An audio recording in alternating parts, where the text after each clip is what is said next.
In the name of Allah, the most beneficent and the most merciful, Assalamu alaikum. I, Ms. Rabia, welcome you in the series of all subjects lectures based on single national curriculum from grade 1 up to grade 5. In this video, I am going to solve the exercise of Unit 7 Sports and Games. Let's start. Part A, Oral Communication, page 71. Some words are given below which begin with consonant clusters SP and CR. Practice them aloud for better pronunciation. आपको कुछ words दिए गए हैं जो कि consonant cluster SP और SC से शुरू हो रहे हैं. इनकी आप ऊंची आवाज में प्रैक्टिस करें और इनको प्रोनाउंस करें. कॉन्सोनेंट क्लस्टर्स का अभी आपने पढ़ा. कॉन्सोनेंट क्लस्टर्स क्या है? वर्ड्स का ऐसा ग्रुप जो बहुत सारे वर्ड्स में यूज होता है, फाइनल पोजीशन में भी, मिडिल पोजीशन में भी और इनिशियल पोजीशन में. यानी कि वर्ड्स का ऐसा ग्रुप होता है जो किस वर्ड्स के दरमियान में भी आते हैं, कभी शुरू में आ जाते हैं और कभी एंड पे आ जाते हैं. जैसे कि हमारे पास ये कॉन्सोनेंट क्लस्टर है SP as in space, as in spade. Consonant cluster SP as in spaghetti. Consonant cluster SP as in sparrow. SP as in special. SP as in speech. SP as in spell. SP as in spent. SP as in spice. SP as in spider. इसमें देखा आपने SP सब की आवाज आ रही है. ये इन सारे वर्ड्स के इनिशियल पोजीशन पे ये आ रहा है, वर्ड्स के शुरू में आ रहा है. इसी तरह हमारे पास नेक्स्ट वर्ड है CR. ये भी क्या है? कॉन्सोनेंट क्लस्टर है. CR as in cross, CR as in crossing, CR as in crow, CR as in crowd, CR as in crown, CR as in crucial, CR as in cruel, CR as in क्रम.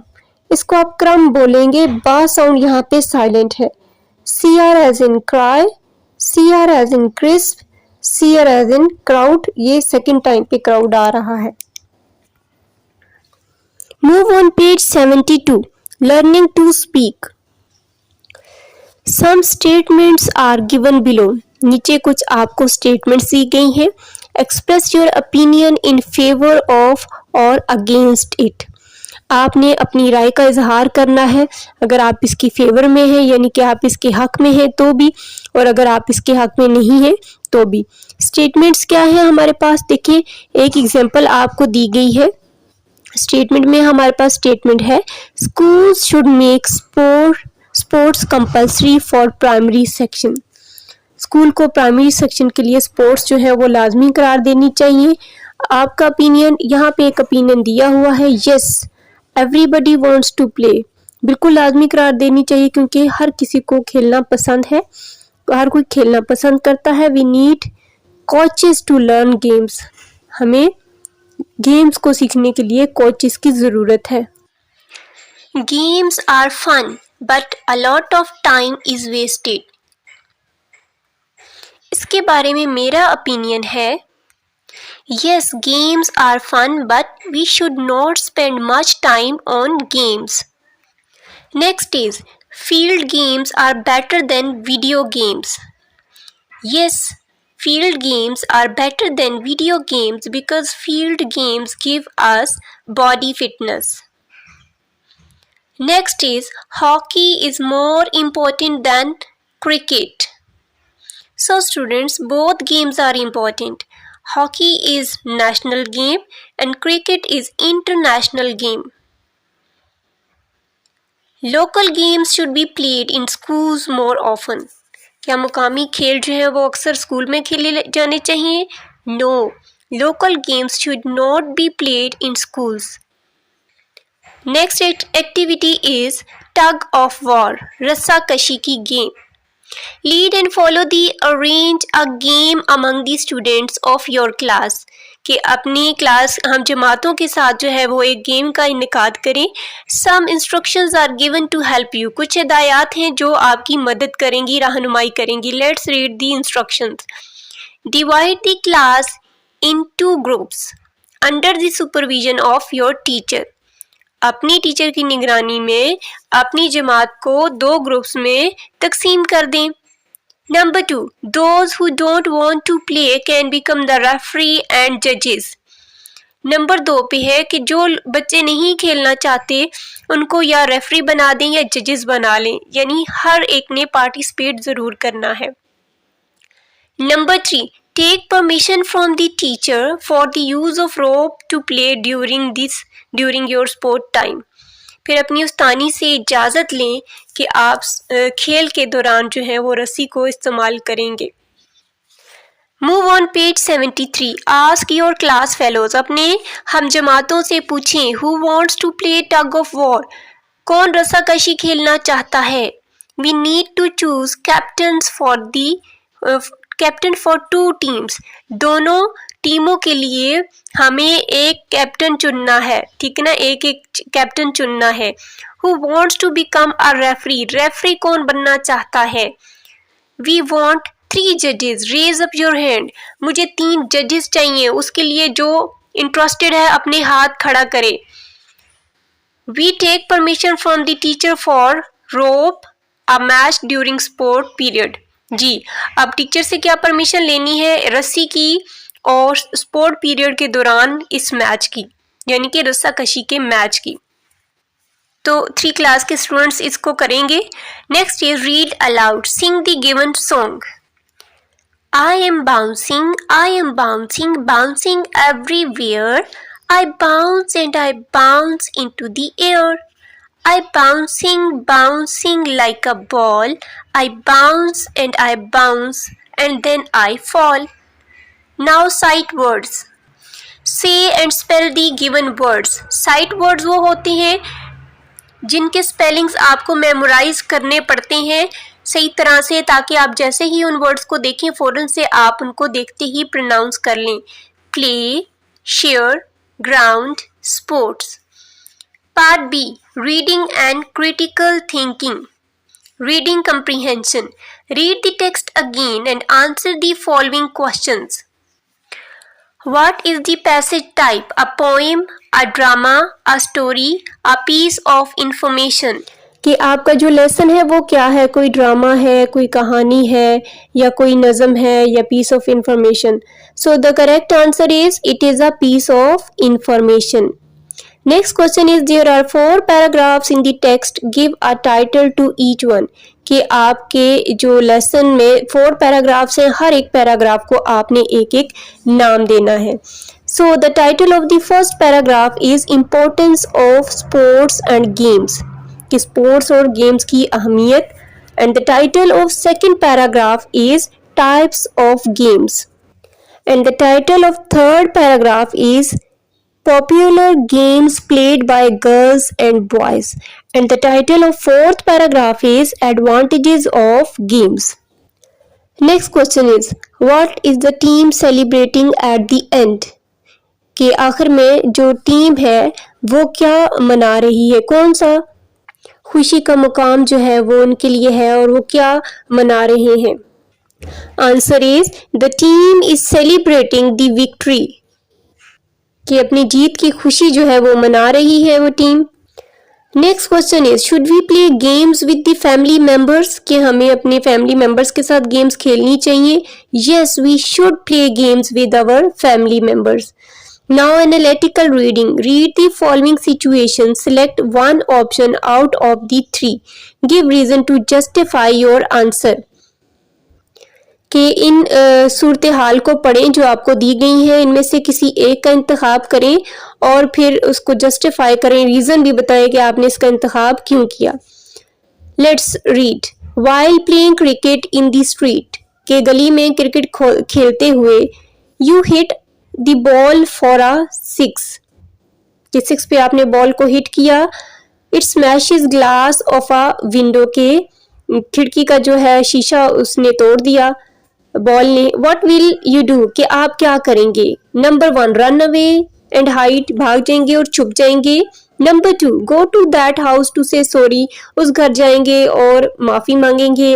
Number 3 make a new rule for playing in the street, के गली में खेलने का कोई नया rule बनाएंगे। So I will select the second option, go to that house to say sorry, because it is good to say sorry on our mistakes. We should apologize for our mistakes. Now part C, language focus, vocabulary building. Read the given words with their meanings and learn them. Break the words into syllables and an example is given to help you. अब क्या है कि हमने इन words और इनके meanings को पढ़ना है, याद करना है और फिर इन वर्ड्स को इनके सिलेबल्स में डिवाइड करना है, बताना है कि इन वर्ड्स में हर वर्ड में कितने सिलेबल्स हैं और कौन कौन से सिलेबल्स हैं। तो बच्चों सिलेबल्स का आपको पता है ना, आसान अल्फाज में आप कह सकते हैं पार्ट्स ऑफ वर्ड्स, ठीक है, वर्ड्स के parts, minimum unit of a word. First one is victory, victory. It has 3 number of syllable. It means to win, जीतना. Next is defeat, to lose, हार जाना. Third one is struggle. It has 2 number of syllables. Struggle. It means to make a lot of effort, बहुत कोशिश करना.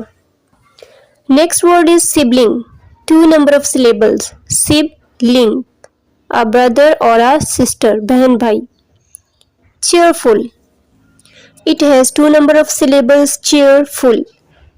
Last one is interact. It has 3 number of syllables. Interact. It means to talk to someone. Now learning to spell. Select a word from the unit. Unit से कोई word select करें. Make a dash for each letter for the word. For each error, draw one step of the hangman, the head, arms, legs. जी, unit से एक लफ्ज़ मुंतखब करना है और उस हर लेटर के लिए जो है वो डैश बनानी है. फिर क्या करना है कि हर गलती के लफ्ज़ के लिए डैश बनानी है और हर गलती पर एक स्टेप जो है वो आपने हैंगमैन का ड्रॉ करना है. और जैसे क्या है, हेड आपने ड्रॉ करने हैं, आर्म्स और लेग्स वगैरह. स्टेप 1 पे देखें हेड है, हेड ड्रॉ है. तो स्टेप 2 पे आप इसकी नीचे की तरफ नेक से बना देंगे और स्टेप 3 पे इसके आर्म्स बना देंगे और स्टेप 4 पे आप इसकी लेग्स बना देंगे. Game over. Guess the word में क्या होगा, game, GAME, game. Now grammar portion. Doing words और action words are what you can do and perform. Action words और डूइंग वर्ड्स की डेफिनेशन है. एक्शन वर्ड्स क्या होते हैं, इनको वर्ब्स भी कहा जाता है, डूइंग वर्ड्स भी कहा जाता है. ये वो वर्ड्स होते हैं जिसमें किसी काम को शो किया जाता है, किसी एक्शन को, किसी की कोई परफॉर्मेंस को शो किया जाता है. तो ये डूइंग वर्ड्स होते हैं. Look at the pictures and read the action verbs. Choose 5 activities that you can do in the classroom. अब इस तस्वीर को देखें और इनके साथ जो गिवन एक्शन वर्ड्स हैं उनको पढ़ें और इनमें से 5 एक्टिविटीज यानी कि 5 एक्शन वर्ड्स आपने सिलेक्ट करने हैं जो कि आप क्लासरूम में करते हैं. यानी आप क्लासरूम में कौन कौन से एक्शन वर्ड्स करते हैं वो आपने कोई से भी 5 बताने हैं. First one is ask. आप क्लासरूम में टीचर से क्वेश्चंस पूछ सकते हैं. Next is catch. क्लासरूम में आप कैच नहीं कर सकते कुछ भी, यानी कि खेल ही नहीं सकते, तो फिर कैच का तो कोई सीन ही नहीं है. Next is cook. क्लासरूम में तो कुकिंग का कोई सवाल नहीं पैदा होता. Next is bounce. ये बाउंस और कैच जो है ये आपके प्ले ग्राउंड में होंगे, लेकिन यहाँ पे क्लासरूम का पूछा गया इसलिए ये भी नहीं है. सिर्फ अभी तक आस्क की ऑप्शन को मैंने टिक किया है. Next is climb. ये भी नहीं होगा क्लासरूम में, ये एक्टिविटी भी नहीं होगी. बेक की एक्टिविटी भी क्लासरूम में नहीं है. क्लैपिंग आप करते हैं जब किसी स्टूडेंट को अप्रिशिएट किया जाता है. क्लासरूम में टीचर कहती हैं कि क्लैपिंग करें, फिर आप क्लैप करते हैं. Next is cry. ये सारे क्या है, एक्शन वर्ड्स. ये एक्शंस हैं, काम है, ठीक है, जो आप परफॉर्म करते हैं. डिफरेंट सिचुएशंस में। क्राई भी नहीं होगा, ब्रश भी आप नहीं क्लासरूम में करते। क्लोज, आप विंडो को क्लोज करते हैं, डोर को क्लोज करते हैं। ये इस पे आप इसको सर्कल कर लें, सिलेक्ट कर लें। क्लोज जो है वो क्लासरूम में हो सकता है, ये एक्शन वर्ड, ये एक्शन। नेक्स्ट इज बाइट, ये नहीं होगा क्लासरूम में। क्लीन भी आप अपनी क्लासरूम को क्लीन करते हैं, इसको भी आप सिलेक्ट कर लें। कट, आप आर्ट के पीरियड में, आर्ट वर्क में आप कट करते हैं, चीज़ों को पेस्ट करते हैं, तो ये इसको भी आप सिलेक्ट कर लें। Next is built. अब इस पिक्चर में जो है वो छोटा बच्चा जो है वो ऑपरेटिसेस यानी कि जो मॉन्टेसरी ऑपरेटिसेस ब्लॉक्स वगैरह होते हैं उनसे जो चीज़ें बनाते हैं बच्चे डिफरेंट, तो ये जो है एक्टिविटी क्लासरूम में हो सकती है छोटे बच्चों की, मॉन्टेसरी बच्चों की क्लास में। नेक्स्ट इज कलर, कलर भी आप क्लासरूम में करते हैं। तो फाइनली कौन से एक्शन है? Ask, colour, cut, clean, close, build, clap. Next question is describe what is happening in the picture. Choose one picture and write. अब देखें कि इन तस्वीर में क्या हो रहा है, तस्वीरों में क्या हो रहा है, किसी एक पिक्चर का इंतखाब करते हुए उस पर लिखें। So I will choose the first picture from the left side. In this picture, the boys are playing cricket. There are 4 players. They are wearing green shirts and trousers. They all are in a happy mood. The bowler is throwing the ball and the batsman is waiting for that to hit. Next question is read the given examples and fill in the right answers. Homophone से related ये activity है। Homophones क्या है? Homophones are words with the same sound but different spellings and different meanings.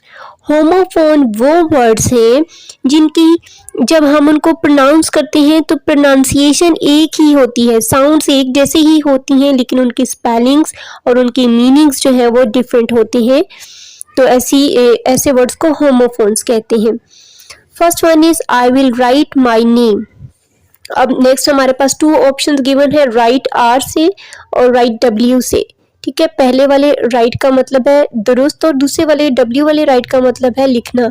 तो इसमें होगा I will write my name. ठीक है, ये एग्जांपल आपके लिए गिवन थी।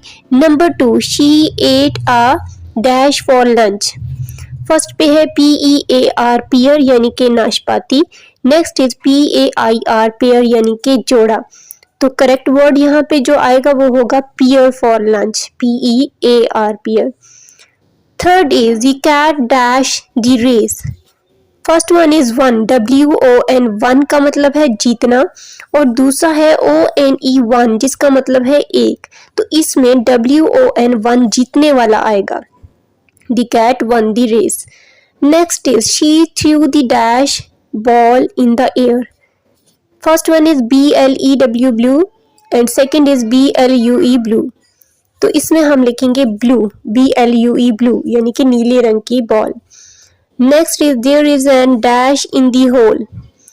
First one is AUNT aunt और सेकेंड इज ANT एंट। ठीक है, AUNT आंट होगा, ANT एंट होगा। मैंने बहुत लोगों को ANT को भी आंट कहते हुए सुना है। So this is wrong pronunciation. Okay, ant है, ये चूंटी वाला एंट है। अब इसमें क्या होगा, there is an dash in the hole, तो एंट, ANT एंट वाला एंट आएगा, चूंटी वाला। Next is we dash the ball ringing. We HERE here, HEAR hear. अब एक पहले वाला जो HERE हियर का मतलब है यहाँ, और दूसरा HEAR का मतलब है सुनना। तो क्या है, we hear the bell ringing, bell. ठीक है, hear the bell ringing, hear सुनने वाला, HEAR हेयर यहाँ पे लिखेंगे। Last is I see a dash buzzing around. First one is BEB, second is BEEB। तो फर्स्ट बी का मतलब है होना और E वाले बी का मतलब है मक्खी। तो यहाँ पे EE वाला बी आएगा, I see a bee buzzing around. Now part D, writing part, learning to write. Fill in a mind map on the topic sports and what I learned from playing. Give example of the given topics in your notebook. क्या है कि fill in the mind map on the topic, कि ये जो topic है हमारे पास sports and what I learn from playing, कि स्पोर्ट्स और स्पोर्ट्स से क्या मैंने सीखा है, ये टॉपिक है। और इस माइंड मैप में ये जो हमें पॉइंट्स यानी कि हमें हेडिंग्स दी गई हैं, इनको हमने फिल करना है, इनके मुताबिक हमने इंफॉर्मेशन लिखनी है मज़ीद। अब जैसे कि स्पोर्ट्स है ये हमारा टॉपिक, और यहाँ पे इन्होंने ऊपर क्या लिखा है, sports and what I learn from playing, sports और हमने और मैंने क्या कुछ सीखने से सीखा, खेलने से सीखा। तो सबसे पहले डेफिनेशन ऑफ स्पोर्ट, कि स्पोर्ट की डेफिनेशन को आप यहाँ पे लिखेंगे। तो स्पोर्ट की डेफिनेशन क्या है, एक्टिविटीज मीन्स के sports are physical and mental activities, ये डेफिनेशन है स्पोर्ट्स की। नेक्स्ट, इंडोर गेम्स, हमने इंडोर गेम्स की एग्जांपल्स देनी है कि घर के अंदर कौन सी गेम्स खेली जाती हैं। So the examples of indoor games are ludo and card games.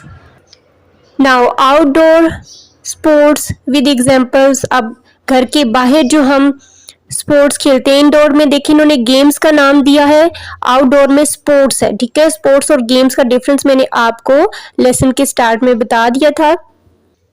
अब हमने वो स्पोर्ट्स लिखनी है, आउटडोर गेम्स, आउटडोर स्पोर्ट्स की, यानी जो घर से बाहर खेली जाती हैं।